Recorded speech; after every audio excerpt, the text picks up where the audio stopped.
May the words of my mouth and the meditations of all our hearts be acceptable in your sight, O Lord, our rock and our Redeemer. Amen. You may be seated. As I was wrestling with the lectionary this week, and I was certainly wrestling, I kept coming back to our Isaiah reading. And as you might guess, it definitely caught my attention with its vivid language. This passage leaves quite little to the imagination. But as I read Isaiah's song of his beloved, one thing I kept wondering about was this imagery between grapes versus wild grapes.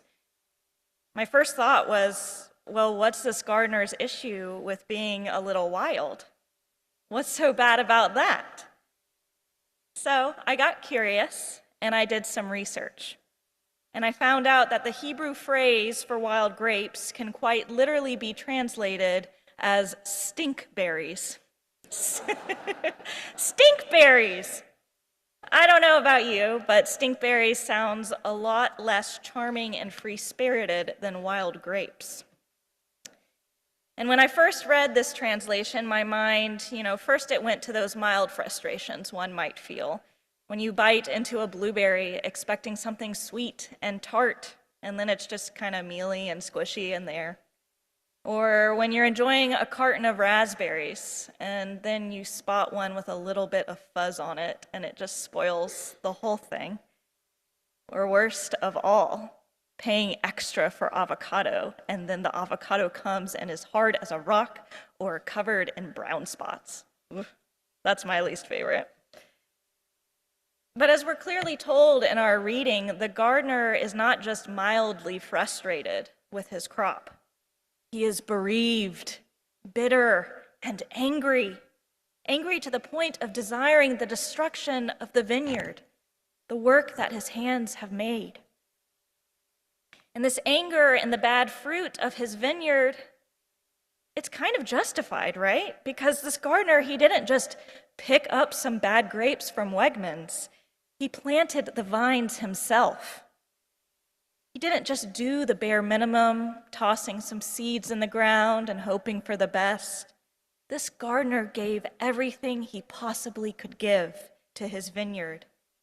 Everything he could give to give them the best chance to thrive and grow in abundance.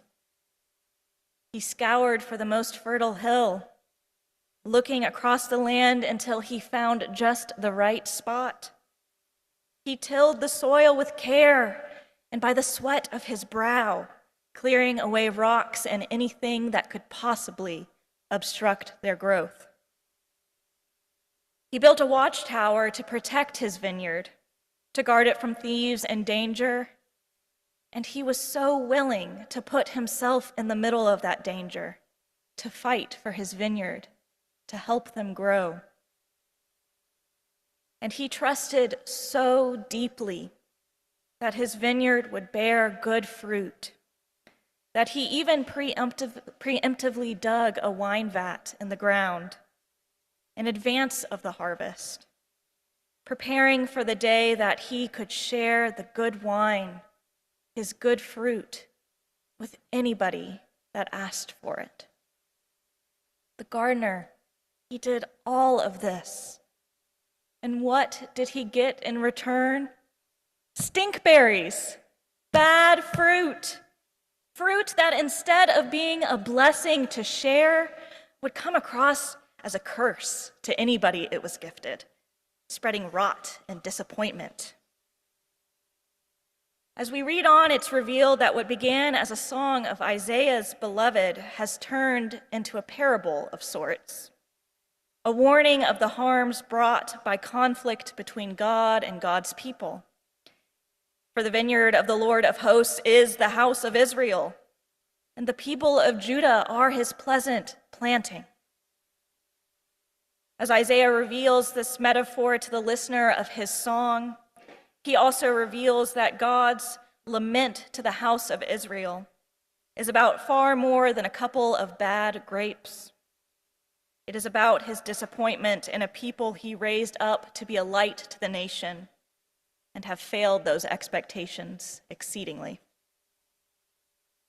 God laments that as he tended to Israel, as he tended to his people, he expected justice, but he saw bloodshed. He expected righteousness, but he heard a cry. And those cries and that bloodshed, they weren't just observed by God, they were felt by God too. Theologian Anna Winters writes, "The love of God and the love of neighbor are inextricably intertwined. So also contempt for one issues contempt for the other." Not only does God suffer when he hears the pain and injustice cultivated by this wild fruit, God feels this pain in God's very being. And God laments in this way because he knows that it was his very own hands, his own gardening, that tended to the very vine that produced fruit that brought such despair and bloodshed in the world. And if we read today's psalm in isolation, it can be easy to align ourselves with the psalmist and ask, why, God? Why have you broken down the vineyard's walls? Why have you planted a crop that you are now allowing to be destroyed? But when we hold that lament next to Isaiah's song, when we hold those things together, we hear God's response. What more was there to do for my vineyard that I have not already done for it? What more could God do? You see, God placed humans on earth not to dominate creation, but to be stewards, co-creators with God. What a gift. But if we refuse that partnership, if we say no to that gift, if we fail to cultivate justice and love and mercy, then no matter how much tending God does, good fruit will not come. My beloved, this is a hard lesson and a hard reading. But the good news is this. Through every bad harvest, through every period of having to start the vineyard over again and going through the pain that comes with seeking a more sustainable path forward to growth and good fruit, God is still working. God is still sourcing fertile land. God is still gardening and singing over his beloved crop and hoping in eager anticipation for good fruit. Fruit that when shared results in unity over division, peace over violence, and justice over injustice. And yet, intertwined with this good news is certainly a calling for us that says that in response to this good news, we cannot afford to stay stagnant. In the face of the injustices around us, the cries we hear, the suffering we witness, we are called to tend the garden too. We are called to bear good fruit, fruit that puts love at the center, even when ego and apathy threaten to take root. We, beloved, must take up the mantle of justice. And as our reading from Hebrews compels us, we must lay aside our own habits and complacency that aids the production of bad fruit. We must lay aside every weight and the sin that clings so closely and run with perseverance the race that is set before us, looking to Jesus, the pioneer and perfecter of faith.